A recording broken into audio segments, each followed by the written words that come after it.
próximo domingo, na verdade, nos próximos 2 domingos, nós estaremos aqui celebrando o aniversário da nossa igreja, 13 anos. Semana que vem estará conosco o pastor Paulo Vale e no dia 22, daqui a 2 domingos, o pastor Gilson, do Grupo Rágios. Eu queria lembrá-los da importância de estarmos aqui juntos para agradecer a Deus, celebrar a Deus por mais um ano de vida da nossa igreja. Vamos abrir aí as nossas Bíblias em 1 Samuel, capítulo 4.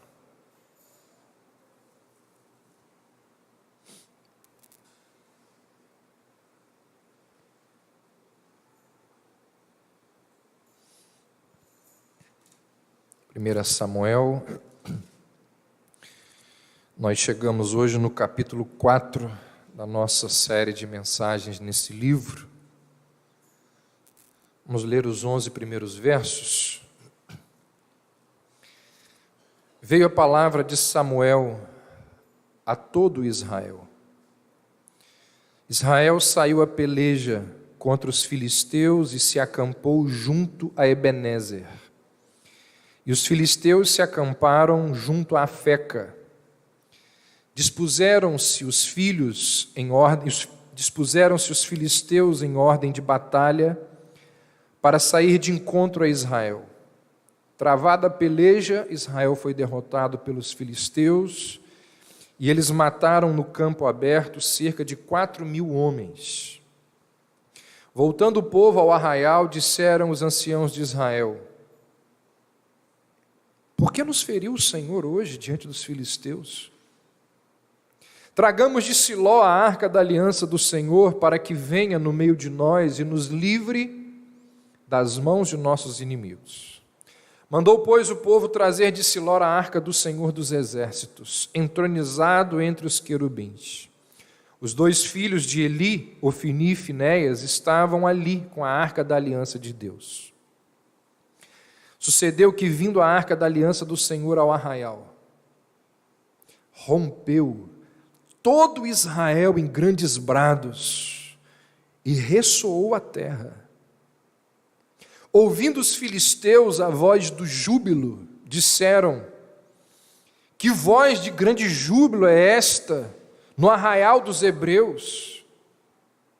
Então souberam que a arca do Senhor era a vinda do arraial. E se atemorizaram os filisteus e disseram: os deuses vieram ao arraial. E diziam mais: ai de nós, que tal jamais sucedeu antes.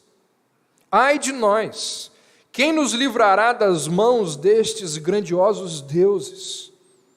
São os deuses que feriram os egípcios com toda sorte de pragas no deserto. Sede fortes, ó filisteus, portai-vos varonilmente para que não venhais a ser escravos dos hebreus. Como eles serviram a vós outros, portai-vos varonilmente e pelejai. Então pelejaram os filisteus. Israel foi derrotado e cada um fugiu para sua tenda. Grande foi a derrota, pois foram mortos de Israel 30.000 homens de pé. Foi tomada a arca de Deus e mortos os 2 filhos de Eli, Ofni e Finéias. Até aí.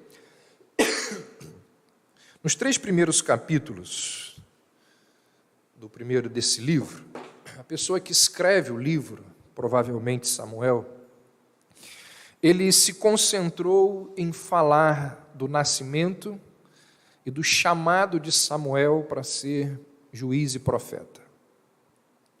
E nos próximos 3 capítulos, nós vamos ver isso, 4, 5 e 6, o narrador ele dedica o seu texto a falar do destino da Arca da Aliança. Se você fizer uma leitura minuciosa, você vai ver que a arca ela é mencionada nos próximos 3 capítulos pelo menos umas 30 vezes. De forma que esses 3 capítulos eles são chamados de a narrativa da arca. e assim eles são denominados e chamados pelos estudiosos das Escrituras. A arca era uma caixa de madeira de acácia, revestida de ouro. A arca era a peça mais importante do tabernáculo. Ela ficava ali naquele lugar chamado de Santo dos Santos. Na arca estavam guardadas as 2 tábuas dos 10 mandamentos. Sobre a arca havia ali um propiciatório dourado que representava a presença de Deus. Então, era sem dúvida nenhuma um objeto lindíssimo. Para muitos cristãos, a Arca da Aliança, até hoje, exerce um fascínio de proporções que nós não conseguimos imaginar. E existem pessoas que buscam encontrar a arca até os dias de hoje. E esse fascínio, esse esforço por encontrá-la, se tornou um empreendimento muito grande, principalmente por aqueles cristãos que são fascinados ou absorvidos por ideias pré-milenistas sobre o fim dos tempos. Então existem alguns pré-milenistas, pessoas que são fascinadas pelos últimos dias, que relacionam a sua teologia com a questão da Arca da Aliança e são ávidos, desejam muito achar esse objeto, se é que é possível achar esse objeto. A Arca da Aliança, na verdade, ela fascina, ela seduz também os não cristãos. Mesmo gente que não é ligada ao cristianismo, que não tem muita relação com as Escrituras, olham para ela como um talismã para acessar poderes mágicos, divinos. Lembra lá da história, conquanto eu esteja falando de realidade, mas a ficção nos lembra lá daquele homem chamado Marcus Brod, vai lembrar, né? Assim. Ele é o amigo do Indiana Jones. Lembra lá do filme, Os Caçadores da Arca Perdida? Aquele homem acreditava piamente que o exército que carregasse a Arca da Aliança à sua frente seria um exército invencível. Não só ele. Não só ele. Os israelitas também pensavam assim. O texto que nós lemos nos mostra que os israelitas pensavam assim. Na verdade, é sobre isso que a gente vai falar hoje. Então, os próximos versos que nós temos diante de nós saem de cena os assuntos particulares da família de Eucana. Os 3 primeiros capítulos falam particularidades da família de Eucana, casado com Ana, que teve ali o jovem Samuel. Saem de cena os assuntos dessa família e a atenção de quem lê a Escritura é direcionada ou é ampliada para questões relacionadas à nação de Israel. E essas questões dizem respeito principalmente à ameaça de um povo muito forte, muito poderoso, chamado de filisteus. Os filisteus, eles são mencionados na Bíblia lá nos tempos de Abraão, muito tempo antes desse período aqui. Os filisteus, eles vão ser citados cerca de 150 vezes aqui nos livros de Samuel. Eles eram um povo da região, quem conhece um pouquinho de geografia, ali da região do Egeu, uma região famosa.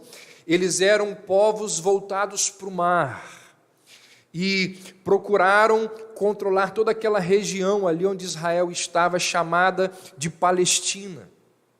E quando Israel conquista a terra prometida, Israel vai trazer muitos prejuízos, muitos problemas para esse povo que dominava aquela região.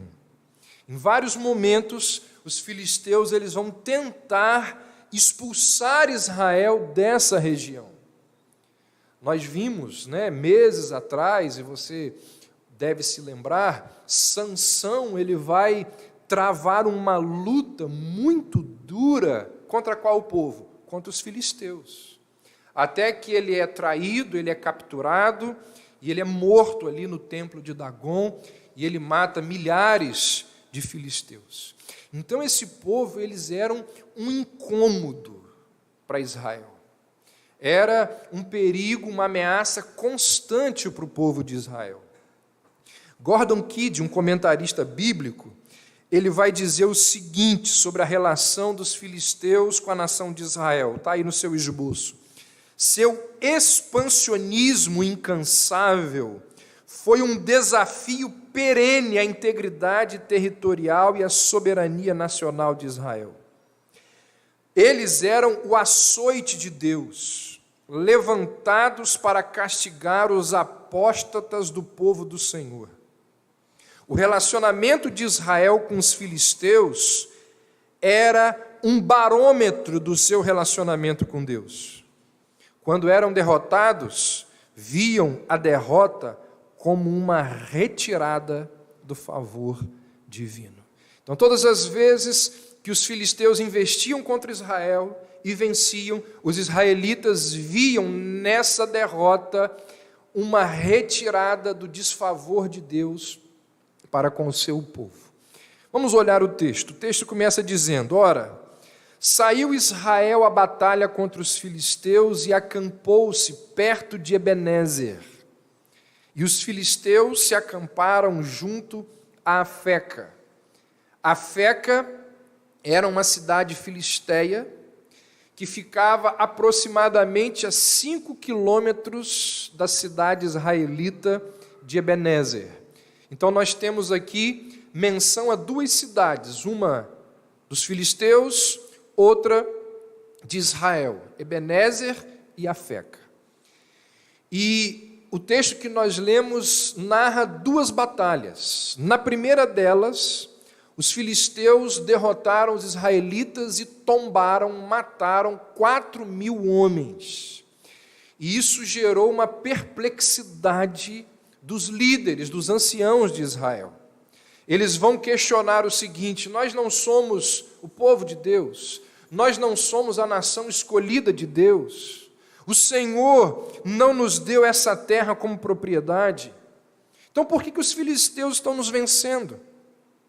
Eles sabiam que Deus é soberano sobre todas as coisas. Eles também sabiam que por trás do sucesso ou do fracasso, como disse há pouco, estava um sinal ou do favor, ou da maldição e do desfavor de Deus. Quando Josué conduziu as tribos para Canaã, diz o texto que foi Deus quem deu a vitória sobre Jericó.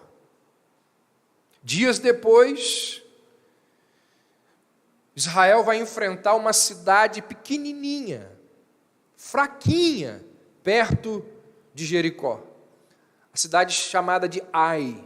E Israel tem uma derrota vexatória.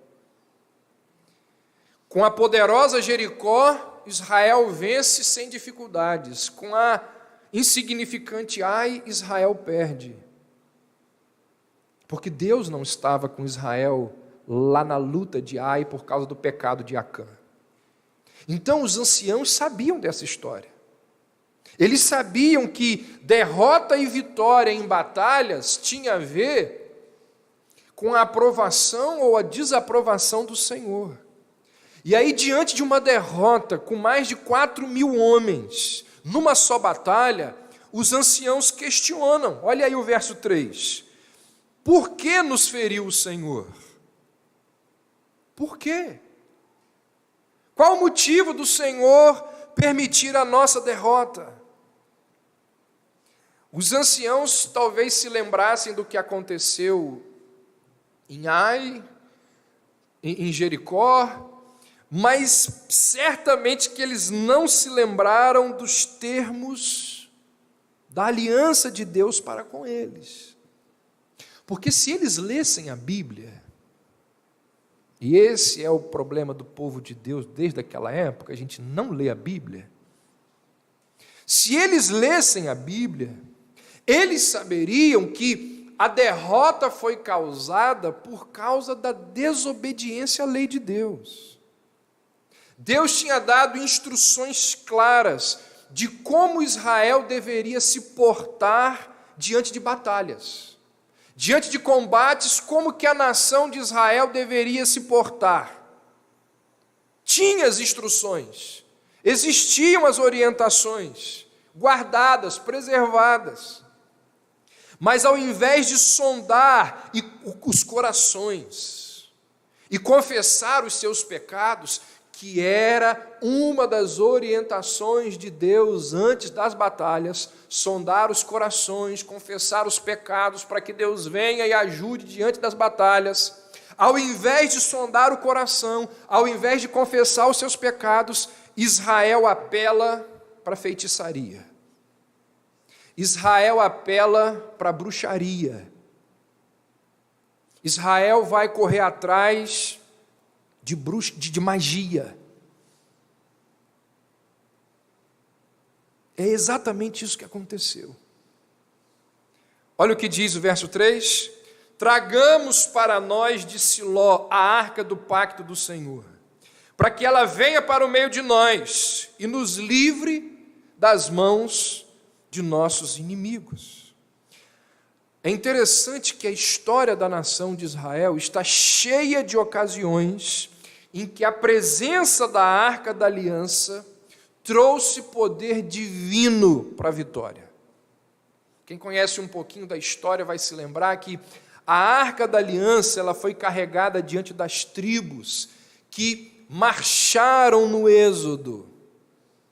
Quando Israel atravessa o Jordão para entrar em Canaã, a arca ela vai adiante do povo, como um sinal da vitória prometida por Deus. No combate que mencionei há pouco, sobre Jericó, diz o texto que os sacerdotes, eles foram diante da arca, tocando trombetas. A arca vai à frente, existem sons e as muralhas de Jericó começam a cair. Números 10 diz assim: partindo a arca, Moisés dizia: levanta-te, Senhor, e dissipados sejam os teus inimigos, e fujam diante de ti os que te odeiam. O texto mostra que o poder de Deus, ou a arca, está associada ao poder de Deus. Então tudo isso aqui leva aquele povo a acreditar que a arca trazia poder milagroso. Era um símbolo de poder que vinha sobre eles. Mas eles não entendiam que o poder era de Deus e não da arca. Especialmente naquela época, a época que ainda estamos falando, da época final ali dos juízes, onde não existia conhecimento de Deus, especialmente naquele momento, onde existia pouco conhecimento bíblico e muita superstição, era praticamente inevitável que o povo deixasse de acreditar que aquela caixa, aquela arca, tinha um poder sobre ela. Então os anciãos, diz o texto, mediante a derrota, perderam 4.000 homens, mediante a derrota eles mandam trazer de Siló a arca, porque a arca colocava diante deles o poder necessário para vencer a batalha. Mas eles não estavam nem preocupados com a vontade de Deus, não consultaram ao Senhor se deveriam ou não guerrear, não se arrependeram dos seus pecados, não confessaram os seus pecados como os preceitos, as orientações que Deus deu antes da batalha. Não tem confissão de pecado, não tem ninguém sondando o coração. Então eles trazem a arca como uma forma, como uma feitiçaria, crendo que aquele objeto daria poder para que eles lutassem contra o povo filisteu. É interessante que usar a religião como uma tentativa de manipular ou de controlar Deus é algo comum ao longo da história bíblica, como nos nossos dias. Nos nossos dias, assim como os anciãos de Israel, muita gente tenta manipular a religião. O empresário, o homem de negócios, que começa a ver o seu negócio cair, ele vai na corrente de oração dos empresários, para quê? Paga lá o que deve ser pago, o que é estipulado, paga a sua indulgência, e ele tenta manipular as coisas no sobrenatural, porque quem tem poder para manter o negócio dele funcionando é Deus. Então, quando as coisas vão mal, manda trazer a arca. A gente tenta manipular a religião. Uma pessoa adoece gravemente, vai na igreja orar. Busca oração na igreja, vai lá se benzer, vai lá. Está dando tudo errado, você precisa de um passe, você precisa de tentativa de manipular a religião. É o estudante que não está nem aí para Deus, para a igreja, mas quando chega em ano, em véspera de vestibular, a gente precisa orar, pedir que Deus abençoe a prova do Enem. Nunca teve aí para Deus. Tratava a igreja, tem uma prova de final de ano, se eu não passar nessa prova, eu perco o ano inteiro. Deus tem poder para me ajudar a tirar uma nota boa, então vamos orar. Não é assim que acontece, gente. É a chamada teologia do pé de coelho. Pessoas que têm pouco interesse na fé, pouco interesse na religião, mas que quando as coisas apertam, elas tentam buscar um jeito de manipular ou de aproveitar do poder de Deus. Muita gente realmente crê que se fizer as coisas de forma correta, se mexerem nas coisas de forma certinha, elas vão conseguir que Deus atenda às suas necessidades, se elas fizerem tudo como o líder religioso manda, como o pastor orienta, se elas fizerem tudo certinho, elas vão usar a religião ao seu favor, porque se elas fizerem tudo aquilo que é orientado, e elas irão então romper em fé e mover o sobrenatural. É assim que se crê. Rompendo em fé, eu vou mover o sobrenatural. Desde aquela época, tragamos a arca. Olha o que esse outro comentarista bíblico diz: o interesse da maior parte dos religiosos não é buscar a Deus, mas controlá-lo. Não é submeter-se a Ele, mas usá-lo. Assim preferem a religião mágica à santidade espiritual. Estão interessados em sucesso e não em arrependimento. Que coisa! É exatamente isso. A gente usa, a gente não busca Deus. Tenta controlá-lo, ao invés de submeter-se a Ele. Prefere a mágica da religião do que a santidade espiritual. Interessado em sucesso e não em arrependimento. Uma das marcas indiscutíveis daqueles que praticam a religião de poder nos dias de hoje, ou a chamada teologia do pé de coelho, é uma ênfase sobre técnicas religiosas, técnicas espirituais. É certinho. Faz isso, faz aquilo outro, assim que vai dar certo. 3 pitadas de língua de sapo, 2 orelhas de morcego. Parece bruxaria. Frequenta a EBD uma semana, um mês, dá o seu dízimo durante 6 meses certinho. Não chega atrasado nos cultos.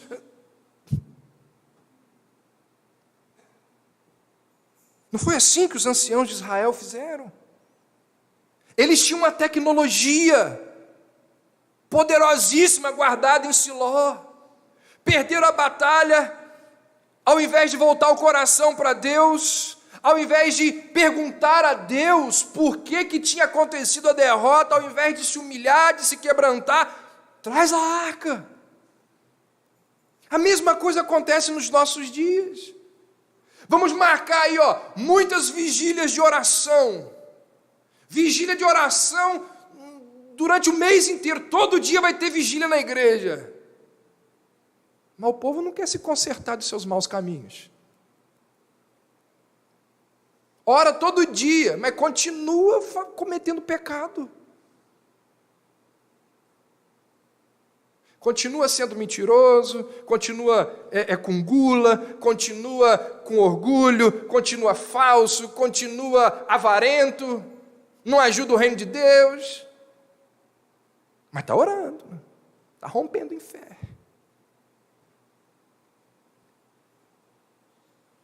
A maior prova de que os israelitas não estavam nem aí para a vontade de Deus, que eles não estavam nem aí para o que Deus desejava, e que eles estavam usando a arca como um amuleto religioso. A maior prova de que a arca era um amuleto é o que diz no verso 4, olha aí: os 2 filhos de Eli, Ofni e Finéias, estavam ali com a arca do pacto de Deus. Gente, olha que situação. Olha que situação. A arca era o sinal da presença de Deus, e ali como os seus acompanhantes estavam os 2 homens mais ofensivos a Deus daquela geração, os filhos ímpios de Eli. Dentro da arca estavam as tábuas da lei de Deus, que Ofni e Finéias, que estavam carregando a arca, esses 2 homens haviam quebrado descaradamente todos aqueles mandamentos, enquanto serviam como sacerdotes de Israel. Quem carrega a arca são os 2 homens mais ímpios daquela geração. Essa separação entre as exigências de Deus e as suas bênçãos é característico da religião de poder. Quer a bênção, mas não quer a obediência. Quer que Deus traga vitória, mas vive um mês em obediência, achando que Deus vai ter o coração dele comovido por causa daquele um mês de obediência mentirosa, forçada para se ter aquilo que você deseja. E a prova é que quando você recebe, você imediatamente, aquilo que deseja, você imediatamente, deixa de obedecer. Tudo se resume em fazer Deus nos servir, ao invés de nós servirmos a Deus. Se a derrota contra os filisteus não tivesse lembrado os israelitas da necessidade deles estarem corretos com Deus, a presença da arca da aliança certamente teria feito isso. Porque, vendo a arca, os exércitos de Israel deveriam se lembrar da lei de Deus, considerar o próprio pecado, lançar-se à misericórdia de Deus, mas não, ao invés disso, Israel, que era tão presunçoso ali do favor de Deus sobre eles, não viu, não detectou nenhum perigo em ter os 2 sacerdotes que transgrediram a lei como escolta da arca de Deus. E essa pressuposição arrogante da bênção de Deus é característica de nações em tempo de guerra. Pressuposição arrogante da bênção de Deus. É o que acontece aqui. Não tem problema dos 2 homens mais ímpios carregar a arca que contém a lei de Deus que eles estão transgredindo o tempo todo. Isso é uma pressuposição arrogante que é característico das nações em tempos de guerra. Por exemplo, não sei se você já ouviu falar disso, mas as fivelas do cinto do exército alemão durante o regime de Hitler tinham ali a inscrição: Deus está conosco. Hitler mandou gravar na fivela dos cintos dos seus soldados: Deus está conosco. Acreditava nisso. Uma pressuposição arrogante. Na Guerra Civil Americana, os 2 lados, eles podiam ser elogiados e condenados por esse apelo ao auxílio divino que faziam. Os sulistas, eles clamavam, oravam pelo auxílio divino na guerra, enquanto fechavam os seus olhos e os seus ouvidos aos clamores dos escravos que eles, batiam, maltratavam, torturavam. Do outro lado, os nortistas, que se orgulhavam por serem servos da vontade de Deus, queimavam tudo o que viam pelo caminho, através ali, desde a Geórgia até a Carolina do Sul, queimava todo mundo, matava todo mundo. O que grande parte dos seres humanos não percebe ao enfrentar as batalhas da sua vida,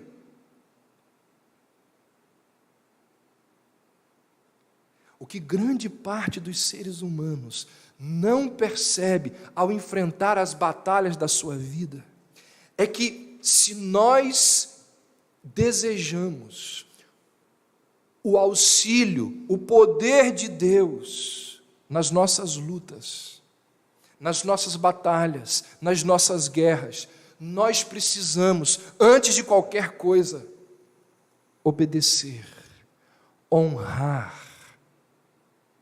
ter respeito, atenção às repreensões, às correções, às instruções das Escrituras. O que os israelitas não fizeram. Estavam nem aí para as Escrituras, nem aí para a Bíblia, nem aí para a vontade de Deus. Manda trazer a arca. Traz a arca e a gente resolve o problema. Conta-se que nessa guerra, na guerra americana, diante de uma batalha importantíssima, um homem importante chegou para Abraham Lincoln e disse assim: Senhor, olha, essa batalha vai ser talvez a mais difícil que nós lutamos, que nós travamos até aqui. Que Deus esteja do nosso lado. Ao que Lincoln respondeu para ele: a questão, filho, é saber se nós estamos do lado de Deus. É bem por aí. Nós queremos que Deus esteja do nosso lado. Mas será que nós estamos do lado de Deus? Será que a nossa vida, os nossos gestos, a forma como vivemos, como procedemos, será que mostram que nós estamos do lado de Deus? É improvável que os anciãos de Israel se importassem com o que Deus pensava das suas ações. Eles tinham o pé de coelho. Então, olha o que diz o verso 5. Quando a arca do pacto do Senhor chegou ao arraial, prorrompeu todo Israel em grandes gritos, de modo que a terra vibrou. O texto aqui descreve os resultados de Israel ter recorrido à religião de poder. Quando se recorre a esse tipo de poder, de magia, de bruxaria, qual foi o resultado ali para Israel? Primeiro, a confiança no exército. Olha os gritos que foram dados pelos israelitas. Diz o texto que prorrompeu todo Israel em grandes gritos. E foi tão alto, ecoou tão alto, que diz o texto que os gritos da nação de Israel foram ouvidos lá no acampamento filisteu, que dava aproximadamente 3 quilômetros de distância. É como se começássemos a gritar aqui e alguém lá em Guarulhos, sabe-se lá onde, ouvisse os gritos daqui. Uma coisa absurda. Os gritos de alegria, certamente que trouxeram ou elevaram ali a moral do povo de Israel, mas não garantiu a vitória. Deram aqueles gritos, né, aquele negócio, mas perdeu. O que nos lembra que no reino de Deus ninguém ganha pelo grito. Já viu? Gente que vai orar, começa a gritar na oração, começa a decretar. No reino de Deus ninguém ganha pelo grito. Gente que dentro da igreja, em discussões, em assembleias, né, normalmente dono de igreja, né, começa a gritar, a falar. No reino de Deus ninguém ganha pelo grito. Outro resultado de Israel ter recorrido à religião de poder. Quando a arca chega, diz o texto que ela tem um efeito não só nos israelitas, mas também nos filisteus. Quando os filisteus ouvem falar da arca e do poder que Deus exerceu, quando tirou os israelitas do Egito, é o que diz o verso 6, 7, 8 e 9, o medo da arca veio sobre os filisteus, assim como os israelitas talvez desejassem. No entanto, esse medo que veio sobre os filisteus, não foi um medo que Deus colocou nos filisteus, foi um medo como resultado de uma estratégia de guerra. Ao invés de fugir atemorizados, os filisteus eles resolveram aumentar a sua determinação, eles resolveram lutar com mais vigor, com mais coragem, empreenderam ali os seus melhores esforços. Olha o que diz o verso 9: portai-vos varonilmente e pelejai. Ficaram com ainda mais vontade, com mais gana. E o terceiro resultado de Israel ter recorrido à religião de poder narrada no texto foi a derrota calamitosa, os efeitos calamitosos da derrota. Olha o que diz o verso 10: 30 mil israelitas morreram. Isso é um efeito terrível, 30 mil homens. Depois diz que os filisteus capturaram a arca, verso 11, e foi tomada a arca de Deus. Essa frase, foi tomada a arca de Deus, vai se transformar num refrão nos próximos capítulos. E é um refrão que enfatiza essa catástrofe que foi a arca de Deus ser levada. Preste atenção numa coisa.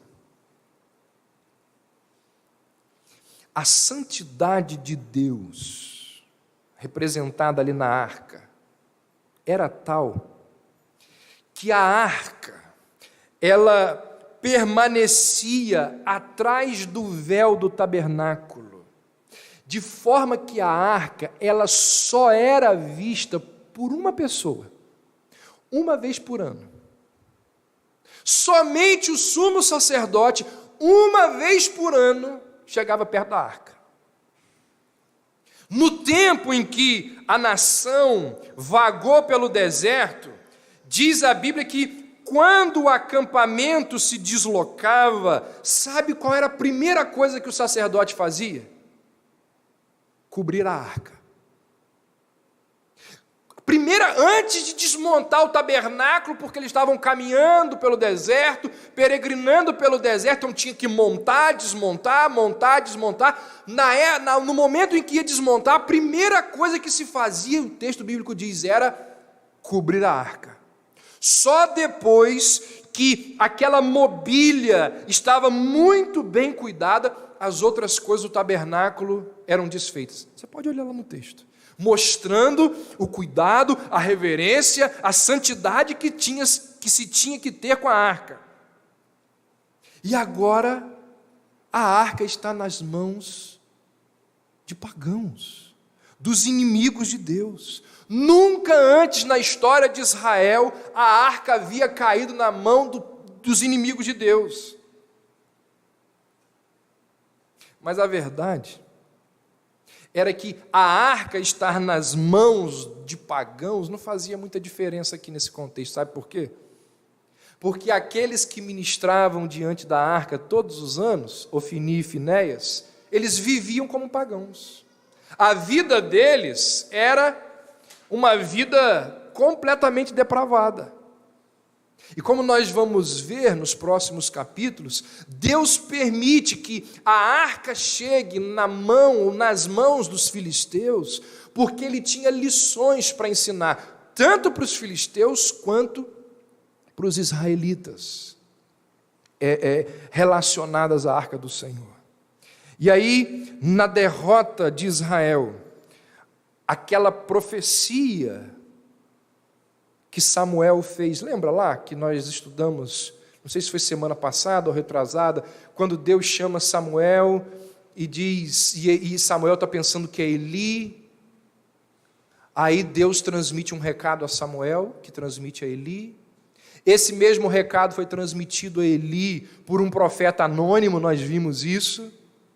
Olha o que diz o verso 11, e foram mortos os 2 filhos de Eli, Ofni e Finéias. A profecia se cumpre. Deus tinha tolerado esses 2 homens durante um bom tempo, mas a hora deles chegou. E o pecado deles os encontrou.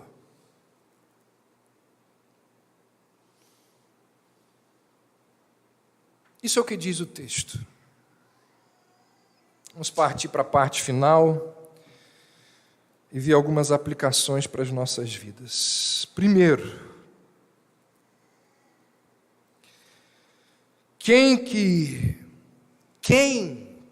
qual de nós que não deseja o poder de Deus como auxílio nas suas lutas e nas suas dificuldades? O que a gente faz toda terça-feira aqui quando ora? O que você deseja quando ora na sua casa? Na maior parte das suas orações, o que está presente ali? O desejo de que Deus te auxilie nas suas lutas e nas suas dificuldades. Todos nós queremos. E na verdade, isso honra o Senhor. Porque nós estamos dizendo para Deus, olha, o único que tem condições de mudar a minha situação é o Senhor.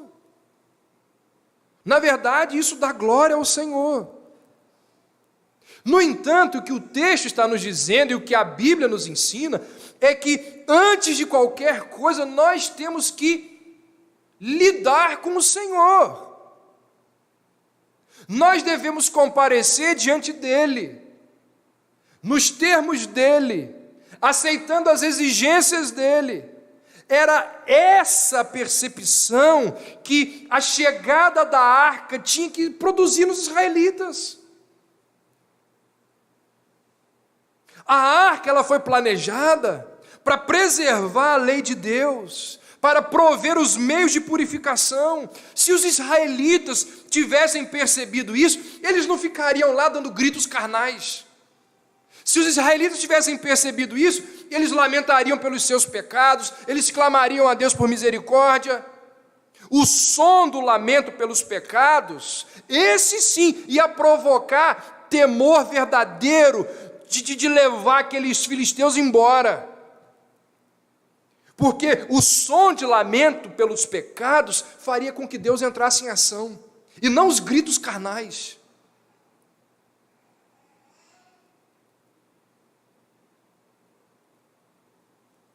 Nós desejamos o poder de Deus para as nossas vidas. Nós desejamos que Deus modifique as nossas situações, mas antes de qualquer coisa, nós precisamos lidar com o Senhor. Esse texto aqui, 1 Samuel 4, como poucos nas Escrituras, ele nos leva a refletir sobre a nossa relação com o sagrado. Todos nós que aqui estamos, nos relacionamos com o sagrado, direto ou indiretamente. E esse texto aqui nos propõe, ou ele nos mostra, algumas verdades interessantíssimas e importantíssimas na nossa relação com o sagrado. Primeiro, o que esse texto nos ensina e nos mostra, a gente falou disso há pouco tempo aqui, é que as questões espirituais, elas não são neutras. Não pense você que lidar com Deus, com a igreja, com a celebração do culto, a gente vai ver daqui a pouco, lidar com o culto, não pense que isso é neutro. Não existe neutralidade em questões espirituais. A Bíblia diz que no dia do juízo, Jesus diz que no dia do juízo, muitos dirão: Senhor, em teu nome expulsamos demônios, profetizamos, fizemos milagres. Qual é a resposta de Jesus? Nunca conheci nenhum de vocês. Mas eles não expulsaram demônios?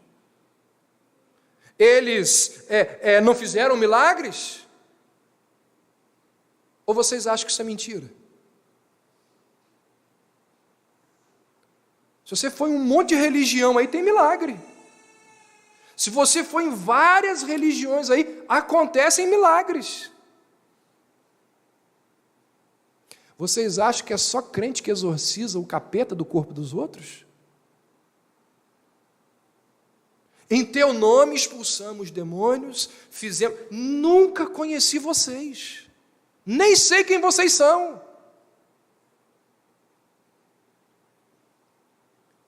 Pessoas que mexeram com o universo espiritual, mas nunca souberam que esse universo tem lado. Esse universo tem posicionamento. Esse universo tem identidade. Não são forças neutras. Você lembra lá da história dos filhos de Seva, lá em Atos 19? Chegaram para um homem que estava possesso, sai o nome de Jesus a quem Paulo prega. O que o demônio falou para ele? Para eles? A gente sabe quem é Jesus e Paulo também, mas vocês quem são? Deram uma lambada, deram uma coça naqueles homens. O universo espiritual, irmão, tem lado. E quem mexe com o mundo espiritual, na ignorância da identidade desse universo, se dá mal. Se dá mal. Manusear o sagrado de maneira equivocada. Eu falei isso aqui na igreja, é como mexer com nitroglicerina, explode na cara. É porque a gente não acredita que um monte de coisa que acontece na nossa vida, nós somos muito frios para acreditar que um monte de coisas que acontecem nas nossas vidas é resultado de coisa errada, de mexermos de forma errada no sobrenatural. Você acha que a sua preguiça, indiferença ou falta de prioridade em educar o seu filho todo dia, isso não é uma coisa espiritual, não?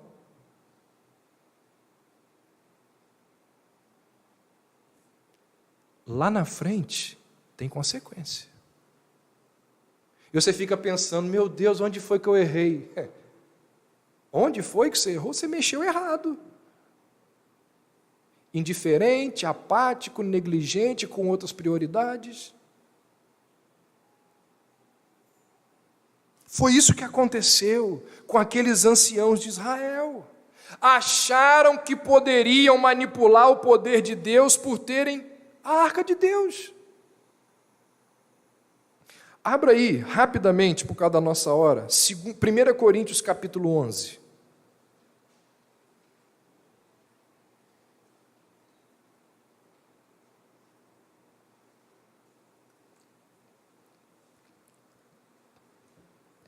Primeira Coríntios 11, de 27 a 31. Todo aquele que comer o pão ou beber o cálice do Senhor indignamente será culpado de pecar contra o corpo e o sangue do Senhor. Examine-se, pois, o homem a si mesmo, e então coma do pão e beba do cálice. Pois quem come e bebe sem discernir o corpo do Senhor, come e bebe para a sua condenação. Por isso, há entre vós muitos fracos e doentes, e vários já morreram. Mas se nós examinássemos a nós mesmos, não receberíamos juízo. Deixa eu falar uma coisa para vocês. Quem participa da ceia deve saber que não está tocando em pãozinho e em suco de uva. Não é pãozinho e suco de uva. É algo que foi dedicado e consagrado ao Senhor. Por mais que você, habitante aí desse mundo moderno, não acredite, isso tem a ver com o sagrado. Num determinado momento, num determinado lugar, alguns objetos do nosso cotidiano, eles ganham uma nova significação. E eles passam a ser chamados de consagrados. Eles foram consagrados a Deus.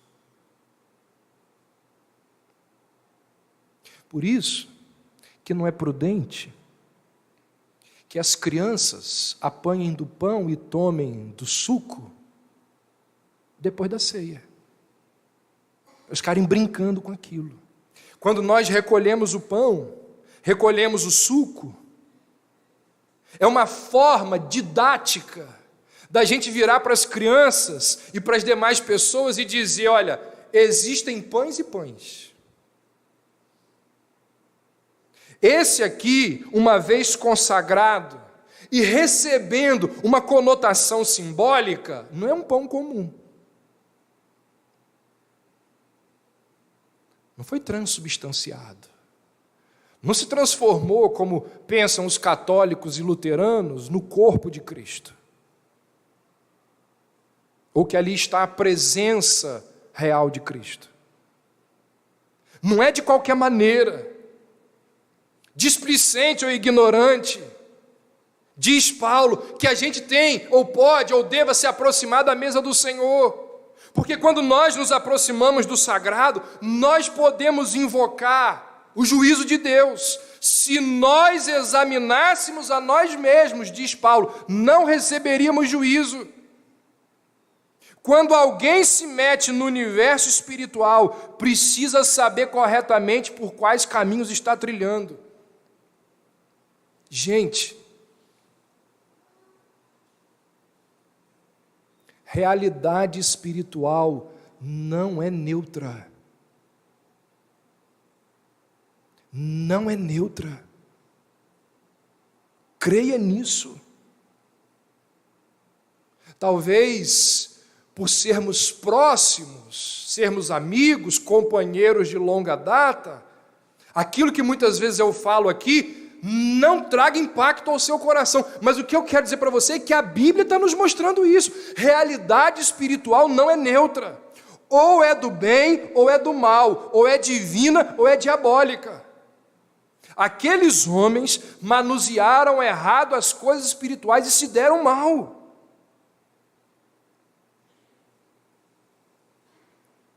Segundo, na sua relação com o sagrado, não se iluda, achando que não haverá consequências. Quando nós entramos e saímos das dimensões do sagrado, achando que a vida ela vai continuar a mesma, nós nos damos mal. Pensamos que não vai ter problema se a gente fizer isso ou aquilo, se nos misturarmos com esta ou com aquela pessoa. Eu estou falando de uma coisa aqui altamente espiritual. Casar com um não crente. Namorar um não crente. Isso é altamente espiritual. Ou não? E a gente acha que isso não vai ter consequência. Relacione-se com um descrente. Relacione-se com alguém que não é convertido ao Senhor, e você vai ver se não existe consequência.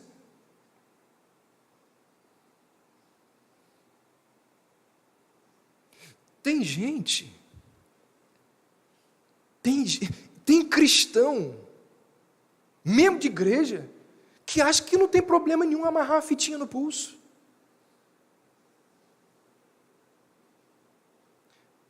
Participar da brincadeira do copo na escola. Tem gente que faz, cristão que faz isso. Você acha que aquilo ali é neutro? Tratar com desdém os momentos de celebração, de culto ao Senhor. Você está transmitindo um recado à sua casa, à sua família, quando você trata com desdém esse momento aqui. Você acha que isso não tem consequência? Existem consequências quando nós começamos a interagir com o universo espiritual. Israel perdeu 30 mil homens. Será que teve consequências? O manuseio errado com as coisas espirituais para Israel? Pergunta para Acã. Pergunta para Acã se não tem consequências. Pergunta para Ananias e Safira se existem consequências de lidar de forma errada com o dinheiro de Deus. Pergunta lá.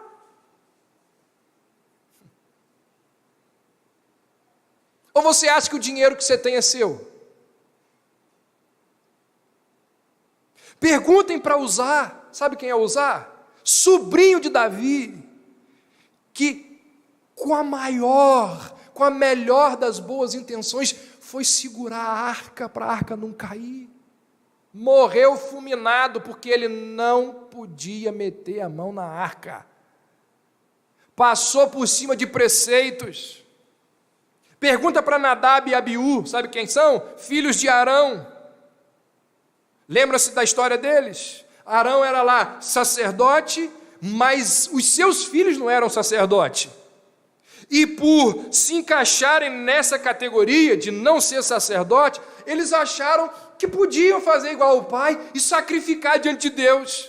Foram lá igual o pai sacrificar diante de Deus. Fulminados na hora. Mexeram no sagrado sem autorização de manipular o sagrado. Na hora, fulminados. Consequências irreversíveis para a sua vida. As dimensões do sagrado, quando elas são manuseadas displicentemente, sem autorização, de forma irreverente, trazem consequências. Se não imediatas, a longo prazo. Na sua relação com o sagrado, não tente manipulá-lo, especialmente ao seu favor.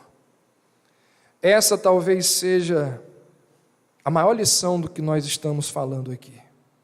Os anciãos de Israel, eles revelaram a sua atitude carnal, no uso de uma única palavra. Olha aí, verso 3. Olha aí. Tragamos, dá uma olhada aí, isso merece ser olhado, observado. Tragamos para nós de Siló a arca do pacto do Senhor, para que ela venha para o meio de nós e nos livre da mão de nossos inimigos. Percebeu? Ela venha para o meio de nós, ela nos livre da mão de nossos inimigos. Eles estavam confiando nela para salvá-los e não nele. Nela e não nele.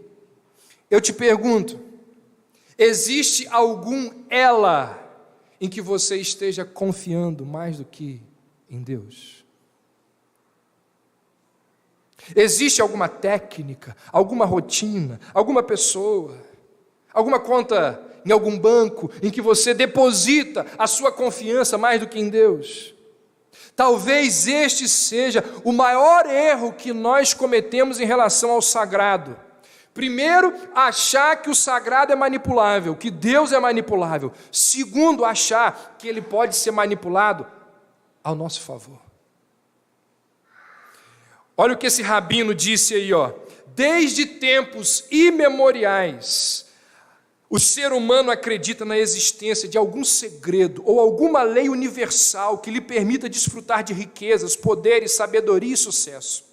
Riquezas que saciam o corpo com conforto e prazeres, poderes que garantam suas vontades, sabedoria que mantenha a sua supremacia, sucesso que estabeleça ao mundo o quão especial se é. Ou seja, em outras palavras, desde tempos imemoriais o ser humano acredita que existe um segredo que explica certas trajetórias vencedoras e outras perdedoras. Não é por acaso que o Neymar está lá. Existe um segredo, ele fez um pacto com alguém, não é possível. E não é possível que esse empresário chegou lá e eu não cheguei.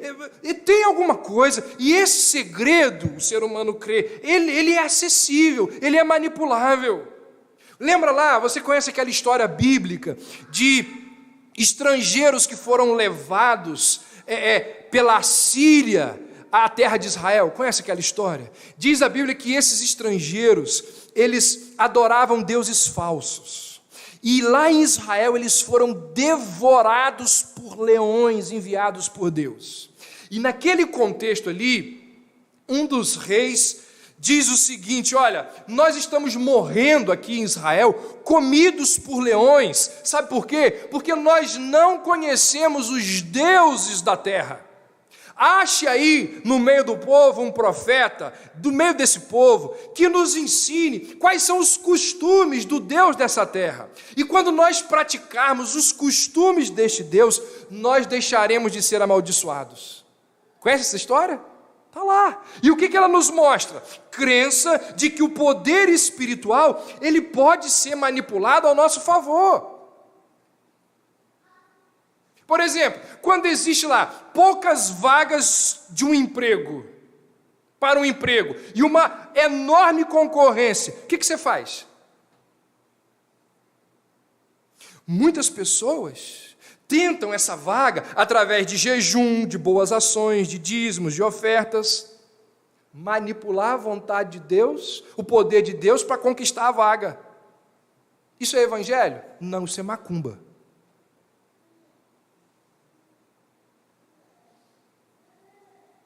Ninguém compra o poder de Deus, o favor de Deus. Final da Copa do Mundo, sei lá, digamos que seja França e Inglaterra.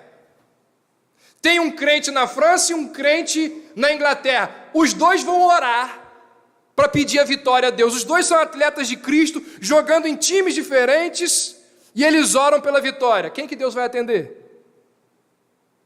Ou você acha que Deus ele está ali sendo manipulado por algum dos dois? Você está entendendo o que esses exemplos nos mostram? Que muita gente acredita na possibilidade de manipular o mundo espiritual ao seu favor. Erroneamente, nós carregamos a sensação de que o sagrado pode ser manipulado ao nosso favor. Irmãos, que Deus mesquinho seria esse? Que Deus mesquinho seria esse? Que se dobra a dinheiro, a jejum, a gente não pode comprar o favor de Deus, a bênção, o poder de Deus. Não pense que você pode, você não pode. Então, como que a gente deve se relacionar corretamente com as coisas sagradas? Para encerrar, três atitudes. Primeiro, reverentemente. Era exatamente isso que faltava no povo liderado por Eli e seus filhos. Era exatamente isso que faltava nesse povo que manuseou errado a Arca da Aliança. Como que nós nos relacionamos corretamente com as coisas sagradas? Tira as sandálias dos pés, porque esse lugar é santo, de forma reverente. Nós devemos, ao nos aproximarmos de Deus, nos aproximarmos com temor, com reverência, na mesa com a família, no diálogo com o filho, no serviço profissional prestado ao próximo, no momento de lazer, de prazer, de divertimento. Nós deveríamos viver a nossa vida descalços,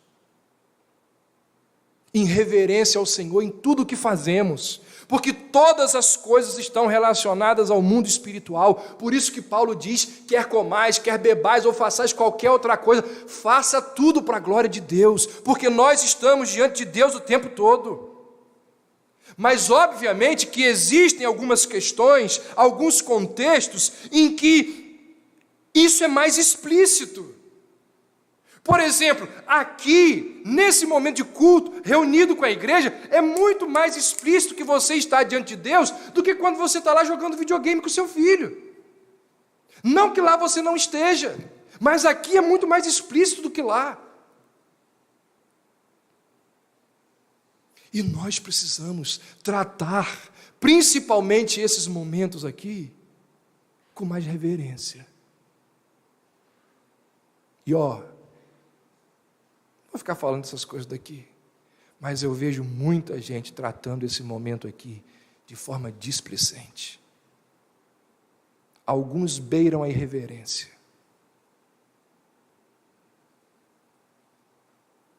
Segundo, como nos relacionamos corretamente com as coisas sagradas, pedindo a Deus discernimento espiritual. Paulo diz, provai a todo espírito, coloque os espíritos à prova, não ouça tudo como vindo de Deus, tenha discernimento, tenha sabedoria. Terceiro, submeta todas as suas experiências com o sagrado à autoridade das Escrituras. Isso aqui é o mais importante de tudo. Submeta todas as suas experiências espirituais à autoridade das Escrituras.